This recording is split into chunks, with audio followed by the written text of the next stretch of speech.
অজু ভাঙ্গার কোনো কারণই নেই। অজুটা করে বাইরে হইছেন, অজু ভাঙ্গার কারণ দেখা দিছে।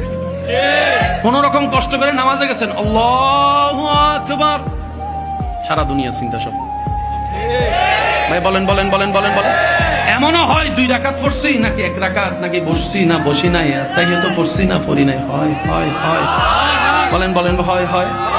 যাদের এই সমস্যাগুলো হয় বা হয়েছে তাদেরকে আমার পক্ষ থেকে সালাম। ওয়ালাইকুম সালাম বলছে, মানে সালামের উত্তর দিছে আর কি আমার ভাই, জোরে বলেন। তাদেরকে আমার পক্ষ থেকে সালাম। কেন? এতদিন আপনারা এই বিষয়টা নিয়ে মন খারাপ করেছেন, কিন্তু মন খারাপ না, এটা খুশি হওয়ার বিষয়। শয়তান সেই ঘরে হামলা করে যে ঘরে ঈমানের আলো আছে, ঈমানের আলো আছে। শয়তান আপনাকে জ্বালিয়েছে, তার মানে প্রমাণ এটাই হয়েছে আপনার ভিতরে এখনো ঈমান। আর একজন মুসলমানের জন্য ঈমানের চাইতে বড় দামি সম্পদ কিছু হতে পারে।